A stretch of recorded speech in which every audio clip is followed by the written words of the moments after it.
Hi, my name is Jim Sullivan. I'm the instructor for this course, and I want to talk to you about 4 things you should be looking for while you're reading the syllabus. Number 1, you want to look for the requirements of the course. What are the things you need to do? What are the key pieces of information you need to succeed in the class?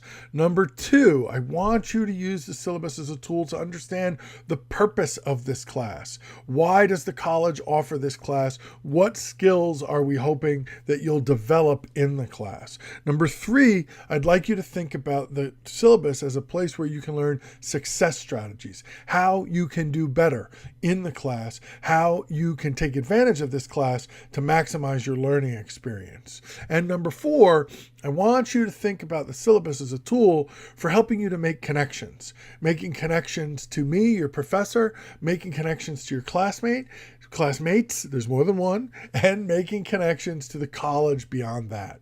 So let's get into it. If you look right here on the first page, you can see a lot of information about requirements. You've got required texts, you've got required technology. There's a nice little warning about the controversial nature of some of the artifacts we're going to be looking at. There's a really important introduction to a required key resource in the course, KD, our Writing Center coach. So you get a sense of the kind of mechanical requirements of the course right up front. But you can also think about requirements in the course in terms of the major assignments of the course. And on page 3 of the syllabus, you can find information about the major assignments in the course, how they're weighted, what they are. You can also find basic assessment policies, like how final grades are determined, how I handle late work, and what the rewrite policies are. So when we talk about requirements, they're not all right there on that first page. You have to, as you work through the syllabus, be looking for them. The second major idea we can glean from a syllabus is our sense of purpose. What is it we're trying to achieve in this class? And when you look at the syllabus, I start off with a guiding question. Our broader purpose, the thing we're going to keep coming back to. And our question here is, how does moving beyond literal meanings help us interpret what cultural artifacts tell us about competing values and beliefs in American culture? That is our guiding question. We are going to come back to that for every assignment and every reading we do in this course. And you want to spend some time understanding that question and reading about how it works in the syllabus. You also want to know what the student learning outcomes are. What are the 3 most important skills we're going to develop in this course? We're going to analyze, we're going to synthesize, and we're going to learn how to evaluate sources. So those are going to be our 3 big drivers, but then there are 6 other phrasings of our goals that are called performance objectives. And the first 3 really echo the outcomes, but the remaining 3 are sort of background and cultural context and ideas that inform the first 3.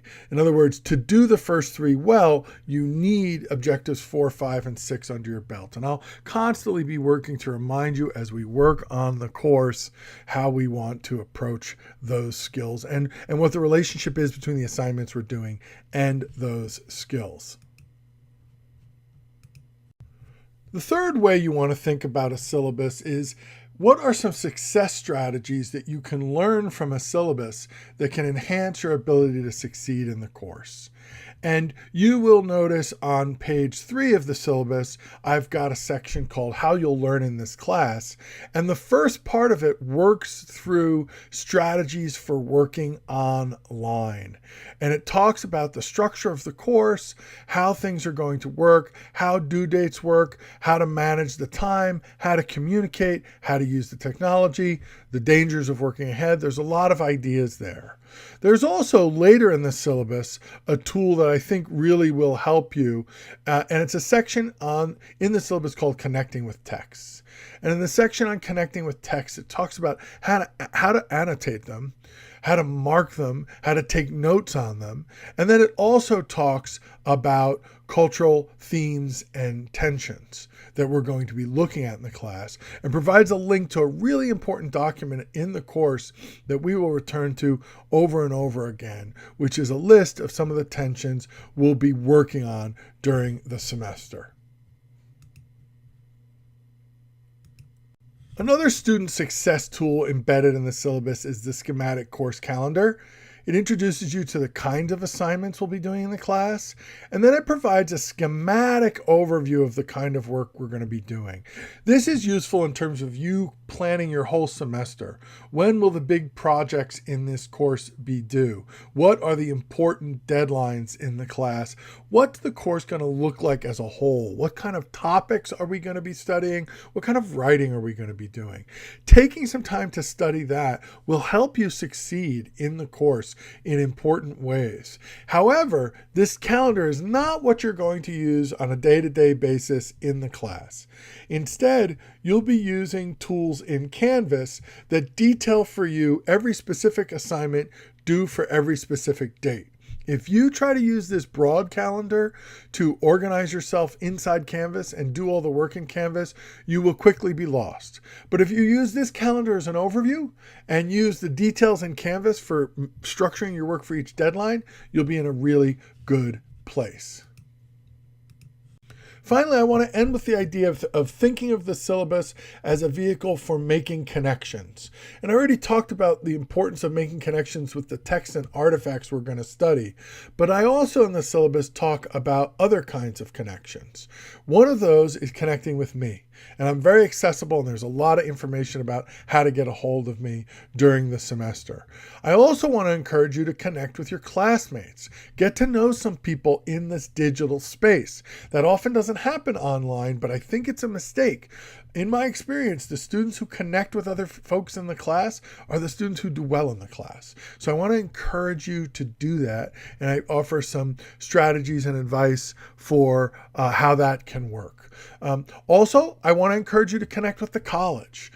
The Writing Center is obviously a cool an important tool in this course, so much so that we have a Writing Center coach embedded in the course, my friend KD, who you'll learn more about later. But also the college has lots of other support resources ranging from DSPS to LBGTQIA plus resources to a variety of other tools that you can explore and use, from school policies to different student services resources. So there's plenty of information in this syllabus about how to connect. It's not just about requirements. It's not just about purpose. It's not just about success strategies. It's also about connecting with each other.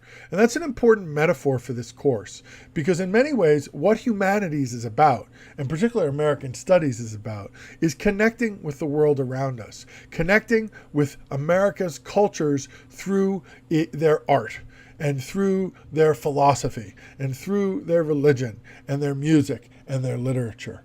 So connection is the fundamental purpose of what we're doing in the class, but it's also an important tool for your success in the class and your success in the college. See you in Canvas. No.